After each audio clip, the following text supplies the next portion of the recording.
Now एक नया term मैं आपके लिए लेकर आया हूं अभी, और वो है surface energy. So we are going to see today surface energy.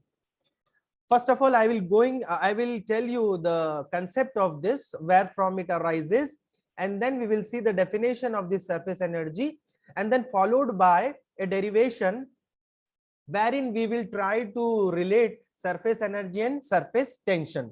में हम दोनों में क्या इक्वेशन है, क्या रिलेशन है, अगर हमारा वक्त हमारा साथ दिया तो हम फिर उसको पढ़ लेंगे. ठीक है, अभी मैं आपको यहाँ पर सरफेस एनर्जी क्या रहती है वो बताने की कोशिश कर रहा हूं. ठीक है, कल की थ्योरी आप अच्छी तरह से समझ लीजिए कि मैंने कंटेनर में, ये जो कंटेनर है, इस कंटेनर में मैंने मॉलिक्यूल्स रखा था, लिक्विड मॉलिक्यूल्स. तो मॉलिक्यूल सरफेस पर भी है और मॉलिक्यूल्स अंदर भी है, लिक्विड के वॉल्यूम के अंदर भी है. अब आपने देखा था कि जो मॉलिक्यूल लिक्विड के अंदर है उसके ऊपर रिजल्टेंट कोहेसिव फोर्स 0 है इसके एतराफ में. तो कल जो मैं ऐसा गोल गोल जो बता रहा था, मैं आपको एक बार याद दिला दूं, तो ये जो गोल था ये मॉलिक्यूल नहीं है, मॉलिक्यूल तो सेंटर है, और ये मैं जो गोल ड्रॉ कर रहा था ये था स्फीयर ऑफ इन्फ्लुएंस.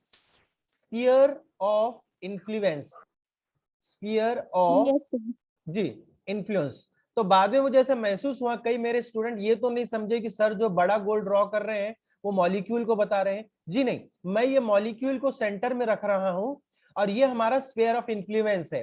तो आपको कल की थ्योरी में याद होगा कि मैंने एक मॉलिक्यूल ऐसा लिया था कि जिसका sphere of influence completely inside the liquid था. जैसे अभी मैंने ये मॉलिक्यूल लिया है, जैसे हमने गालिबन उसका नाम ए रखे थे, ए मॉलिक्यूल, और उसका स्फीयर ऑफ इन्फ्लुएंस मैंने ऐसा गोल करके आपको बताया था.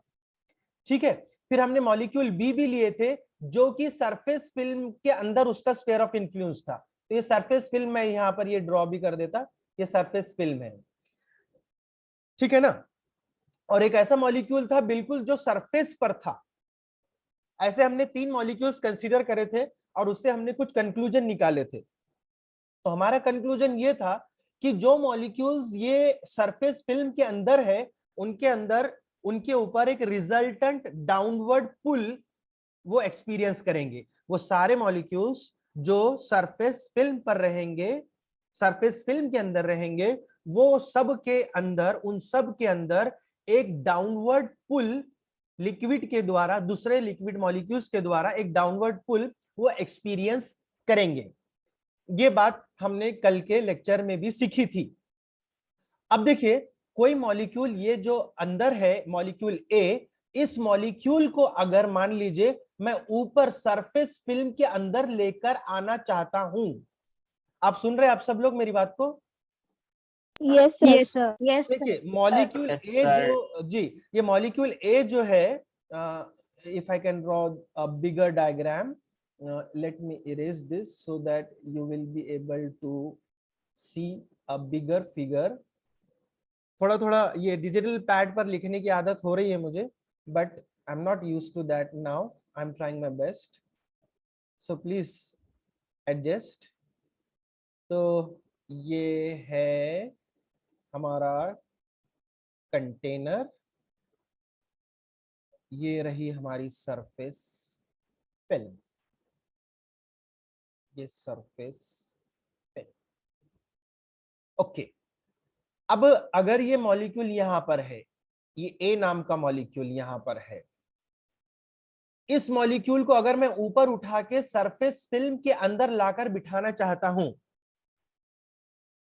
और यहां पर सभी मॉलिक्यूल्स पर एक रिजल्टेंट डाउनवर्ड फोर्स है, ये रिजल्टेंट डाउनवर्ड फोर्स है, कल हमने सीखा. तो जब ये मॉलिक्यूल अंदर सरफेस फिल्म के अंदर आना चाहेगा तो तब ये डाउनवर्ड जो फोर्स है वो उसको अपोज करेगा, आने नहीं देगा. तो अगर मैं ये मॉलिक्यूल ए को अंदर जबरदस्ती लाना चाहता हूं, ये सरफेस फिल्म के अंदर लाना चाहता हूं, तो I will have to do work against this downward pull. ये जो डाउनवर्ड रिजल्टेंट पुल है सभी मॉलिक्यूल का मिला के, उसको फेस करते हुए इस मॉलिक्यूल को मुझे जो है यहां पर कुछ ना कुछ वर्क डन करके इस सरफेस फिल्म के अंदर लाना है, वर्क डन करके. तो यानी कि यहां वर्क डन होगा मॉलिक्यूल ए को सरफेस फिल्म के अंदर लाने के लिए. अब वो वर्क डन कहाँ जाएगा, वो वर्क डन कहाँ वेस्ट होगा, तो वो वर्क डन स्टोर हो जाएगा मॉलिक्यूल ए के अंदर, मॉलिक्यूल ए के अंदर पोटेंशियल एनर्जी के फॉर्म में। तो जो जो मॉलिक्यूल्स इस तरह से सरफेस फिल्म के अंदर आएंगे या जो ऑलरेडी यहां पर मौजूद है, जो जो मॉलिक्यूल्स यहां पर मौजूद है, जो जो सरफेस फिल्म के अंदर जो मॉलिक्यूल्स है, उन सब के साथ यही होगा। ये सब यहां पर कैसे आए होंगे, they must have done some work to come in the surface film, so work done is there. तो वो वर्क डन स्टोर हो जाएगा हर मॉलिक्यूल के पास in the form of potential energy. इसका मतलब ये हुआ कि ये जो सरफेस फिल्म के अंदर जो है एक पोटेंशियल एनर्जी स्टोर्ड रहेगी, ये सब मॉलिक्यूल्स के पास एक एक्स्ट्रा पोटेंशियल एनर्जी रहेगी। ये जो टोटल पोटेंशियल एनर्जी इन सभी मॉलिक्यूल्स के अंदर स्टोर रहेगी, उस पोटेंशियल एनर्जी को कहते हैं सरफेस एनर्जी। ये है सरफेस एनर्जी का concept. So the molecules in the surface film, they have extra potential energy. So this extra potential energy possessed by the molecules in the surface film is called as surface energy. So this is the definition of surface energy, which I'm trying to write it here. So I'm now writing the definition of surface energy. So the definition is like this: the stored potential energy possessed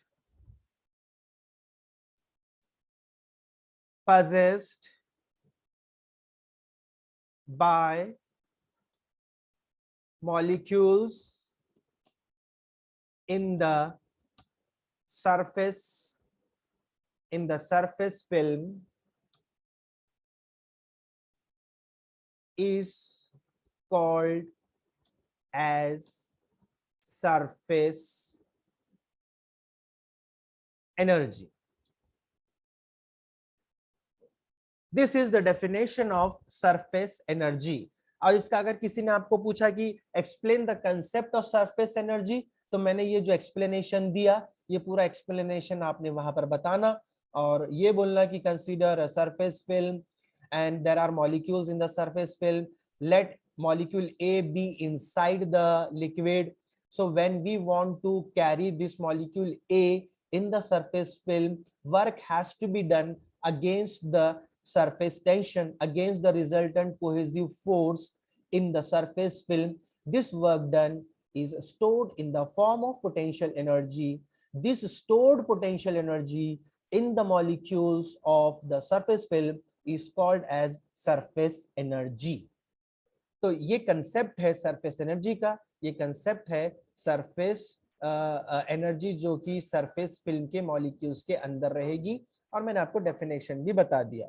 but यहाँ पर एक चीज और यहाँ पर add कर दूं जो हमको लगता है, वो है surface energy per unit area. मैं आपको बोल रहा हूं surface energy per unit area. Now what will be that? वो हमको लगेगा, यहां पर मैं लिख रहा हूं surface energy per unit area, right? We are interested in this. अब आपकी किताब वालों ने इसको बहुत हल्के में लिया है, जबकि ये बहुत अहम चीज है।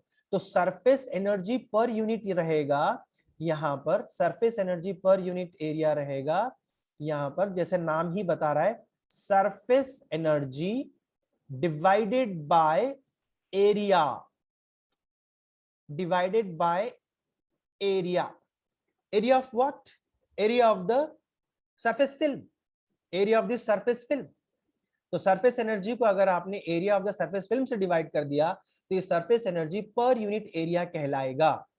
और उसके बाद यहां पर आप देखिए सरफेस, इसका सरफेस एनर्जी का यूनिट क्या रहेगा? ये तो स्टोर्ड पोटेंशियल एनर्जी है, तो इसका यूनिट क्या रहेगा? जूल। यानी कि सरफेस एनर्जी हम गिनेंगे जूल में। अगर आप इसको एसआई यूनिट में यूज कर रहे तो, और अर्ग रहेगा सीजीएस में। लेकिन हमको जो काम की चीज है वह surface energy per unit area. तो surface energy per unit area का यूनिट क्या रहेगा? जूल पर, बोलिए Adiba. Metre square. Very good, very good, joule per metre square, ये रहेगा एसआई में। एसन, इसका सीजीएस में क्या यूनिट रहेगा surface energy per unit area का? Ahsan, are you there? Ahsan, are you there?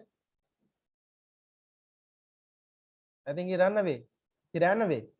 Can you listen? My voice is clear to you now? Yes, sir. Okay. Anam, can you tell Yes, me sir. what will be the CGS unit of surface energy per unit area? Anam, are you there? Okay. Adiba? Sir, erg per centimeter square.